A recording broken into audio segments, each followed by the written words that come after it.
This is In-Ear Insights, the Trust Insights podcast. In this week's In-Ear Insights, we have a huge bag of questions from recent events, Katie. So I figured we spent a couple weeks tackling some of these. At one point, we'll have to do like a lightning round show. But this one's from Lacey, who asks, my struggle is how to create connection, emotion, and story from highly technical content and data. What advice do you have for creating something, telling a story out of stuff that, frankly, is a little boring? You know, this is an interesting question. I was recently helping one of my clients conduct account manager interviews, and there was a very similar question that we asked the candidates, which was along the lines of, how do you find a personal connection to campaigns that you're just not interested in? Because there has to be that kind of connection. And so it almost kind of turns into like this challenge of you finding like the humor in it, or is there some sort of relatable analogy or something like that. So it's not necessarily appropriate to turn like the data around coronavirus or cancer or something like that into a funny, amusing story. Like, that's not what I'm saying at all, so please don't do that. But finding sort of that personal connection, it's sort of the same way that you start to understand how empathy works. And so there's listening, and then there's active listening. So listening is typically just waiting for your turn to talk.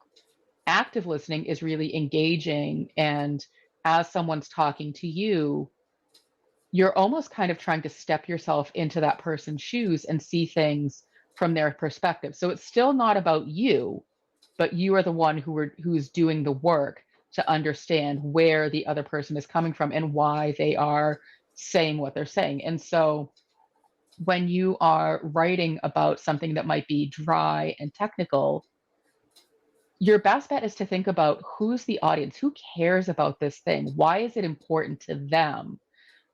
Because you're writing it for a reason. You're writing it for someone who needs to know this information. And so thinking about it from their perspective, putting yourself into their shoes, what do they need to get from this? Is it a life-saving technology? Is it a cutting-edge technology? Or is it just something that helps, keep things moving forward? Regardless of the reason, trying to understand it from your audience's perspective will help you start to connect to the information a little bit more and why it's important, rather than you just writing something that you feel is super dry. What's your take on that, Chris? Because you write about a lot of technical. No, and I wasn't about to say dry, but you do write a lot of technical content. So how do you find connection to it? I think it's you pull out some really important points here. Connection, emotion, and story are three different things, and so it's kind of tough to bundle all three together. Connection, I actually get that from you, because one of the things you say all the time is "so what," right? Connection is putting yourself in the shoes of the customers, empathy. So what? What does this mean to them? If I'm looking at this paper that Google has on time to event data-driven attribution, and they go through all this whole algorithm, inhomogeneous Poisson processes. At the end of the day, the question is, so what? What does this have to do with what I care about as a marketer? How does this thing impact me? And reading through this paper, going, oh, Google has switched attribution models because the one that we use at Trust Insights is good at the channel level, but they want to know how an individual ad, like the lift of any one individual ad. And so they needed a new system. Like, oh, that's the so what. It's for Google's benefit, not us. I mean, it does benefit us, and indirectly, but Google did it to benefit their ad system. That's the connection part. The emotion part is, once you understand the so what, then you can start to say, okay, well, how would this make the person on the receiving end of this feel, right? How would they feel about knowing this thing was happening? So when we talk about all the stories about social networks behaving badly and stuff, well, how does that make us feel? Not great. As a result, we can pull out that emotion, and then once we understand the feeling, that's when you can then construct a story around it. Because if the ideal of a story is that you have sort of these peaks and valleys to tell a good story. Like a story that just has no emotion, is kind of a flat tone, is really what I think Lacey here is trying to avoid. And so Hmm. if you follow that process of so what and why, and then what next, and how do you guide that emotion from presumably whatever the problem is, that feeling of unsettledness, to here's how I can guide you to a place of feeling like you're safer, or you're more secure, or you're happier, or something. That's how you find a storytelling structure. So I think you have to tackle those three pieces in order to be able to do that. Now, how do you do that? It requires a couple things. It requires empathy, Hmm. which is challenging, especially in situations where you are under a lot of pressure, and the more you're in survival mode, the less empathy you have. It's just how humans work. So if you are constantly under 44 deadlines, and you just got to crank stuff out to get check things off the list, you're not going to create great emotional content. You're just not. And it also requires domain expertise. To When somebody says, here's what an inhomogeneous Poisson process and how it differs from a Bernoulli process, you got to know what those things mean. Because if you can't Yeah, I was like, wait, what? if you can't tell the difference between those two things, you can't even understand the connection. Hmm. Well, and I want to go back to the point about empathy. And you're right, it is hard. And, you know, empathy is one of those skill sets that people want to say they have. I'm an empath, or I'm very empathetic, or I understand my audience. But a lot of times, what I see happen is empathy is confused with, I guess, selfishness and narcissism. Because what ends up happening is, so Chris, let's say you're telling me a story about, you know, I don't know, let's say, you had a really bad fall over the weekend and you twisted your ankle. And so now it's affecting you negatively. Well, my job as someone who is supposed to be empathetic is to listen and, you know, really, and that's it. That's it. End of story. That's the end of my job. But what ends up happening is people try to make that connection by jumping in with their own story about themselves. Well, I also fell and, I smashed my knee against the floor and I also feel really bad. That's not empathy. That is not, that is not empathy at all. That is not how you make a connection, because what you're doing is then you are undermining the other person who is trying to share how they're feeling, what their experience was, by overriding it with your own feeling and your own story. That's not to say you can't contribute, but stop making it all about you, because what you're doing is, again, you're not active listening. You're just listening for your turn to talk and make it all about you. That is not empathy. And so I just want to sort of clarify that point as people, marketers, whoever, are trying to understand how to make a connection with their audience. And so starting a conversation, telling an anecdote about yourself to open up the conversation to sort of set the tone for other people is one thing. But if someone comes to you and is like, I need to tell you this thing, I want to tell you this story about me and my experience, your job is not to turn around and go, I fully understand. I've been there. Let me tell you my story. That's not empathy. Empathy is one of those things. It falls in the category of, you have to say it about yourself, it's not true. you know, like it's for Yeah. other people to say about you. Oh, that person is so empathetic. You saying it about yourself, like I said, it kind of defeats the point. But more importantly, I think if you do have that story, like one of the things we say about machine learning in particular is that machines cannot have empathy because they can't understand. Because you don't understand, you can't then take action on it. If you Hmm. fell and injured your ankle, and I've also done the same thing, the logical, you focused thing to do would not be to tell my story, but to remember, oh, here's the things I went through, and ask, hey, do you need anything? Like when I did that, I needed a cast for a couple weeks and a whole bunch of Advil. Like, do you need any Advil? But it's that taking the action Hmm. to help you. And with content marketing and stuff, and highly technical content, one of the challenges, in addition to the normal marketing challenge of just talking about yourself all the time, you then have the additional egos of the highly technical people saying, well, we're going to explain this and show off just how special we are. And that makes the technical content even worse. That, I'll be honest, that tactic makes me crazy because and I may be in the minority here, but making things technical just to make them technical to show how smart you are, I feel like is the absolute wrong way to bring people in to understand it, because then they have to then read five other things in order just to understand the one point that you were trying to make. So you've made it harder on your audience. Whereas I like to just explain things exactly how they are and how you, as the audience, are going to benefit from this highly technical thing. But let me break it down in such a way that makes sense. Like, it doesn't matter if it's highly technical. Is it going to help you or is it not going to help you? And if it's not going to help you, why am I trying to impress you with all this technical jargon that is meaningless to you anyway? Because then you're spending your time trying to figure out if it means something to you. And clearly, I feel very strongly about this because now I'm ranting. But it comes from insecurity. I'll say that as a person who has done that to other people. It's because I, at the time, felt insecure that I didn't necessarily know what I was talking about. I was trying to hide behind the technical knowledge because I actually didn't know what I was talking about at the time.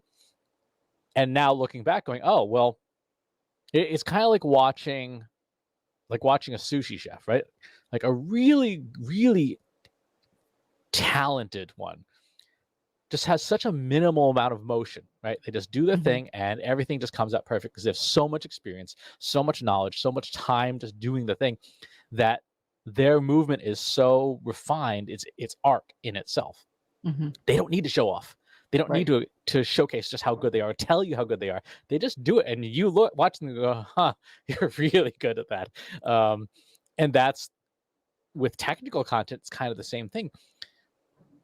I struggle with that just, in not knowing where another person is, right? So that's one of the challenges for me with technical content is someone will say, hey, I had this trouble with our friends at Marketing Profs. They said, we want an advanced analytics course. I'm like, great. I created this course for them, and you install R, you install a bunch of packages, you write some code, and you're all set. And that to me is advanced analytics.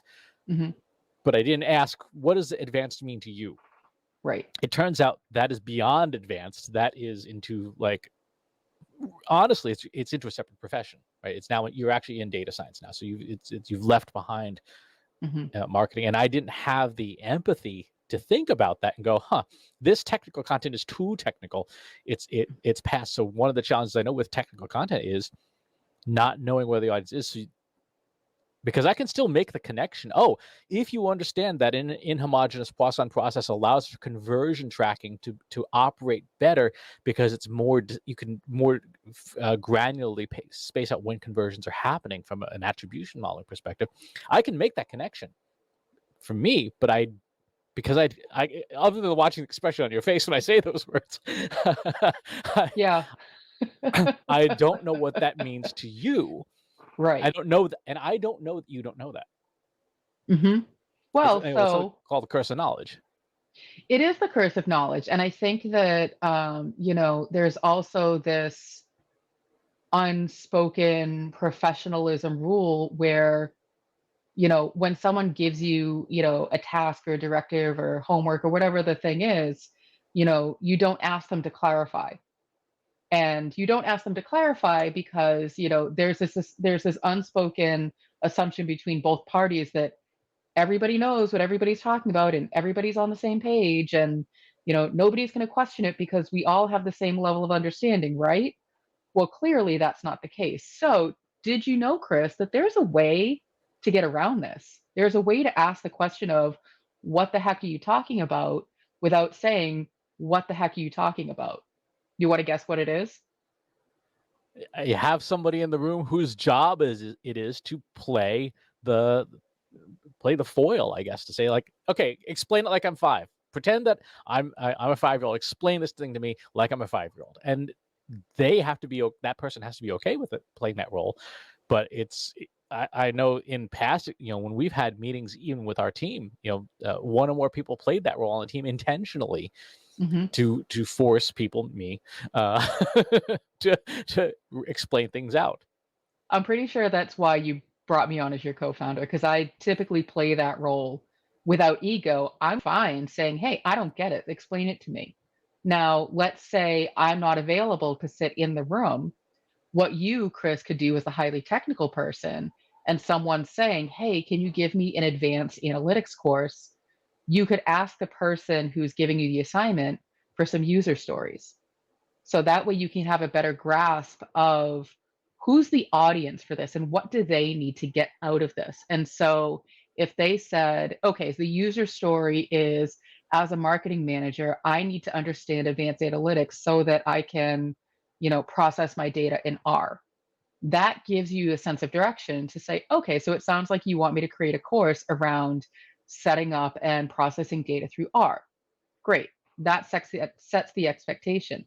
However, if they say, as a marketing manager, I want to take an advanced analytics course so that I can understand how to set up an automated dashboard, that's a different outcome. The outcome there is likely, a Google Data Studio dashboard or something like that. So that gives you the opportunity to ask more questions. Like, okay, so you want them to be able to create an automated dashboard. It sounds like you're after Data Studio, or you're looking for something truly automated, like R into Tableau, et cetera, et cetera. And so it gives you the opportunity to understand better from the audience's perspective what they need to get out of it, without you just sitting there going, well, what the hell?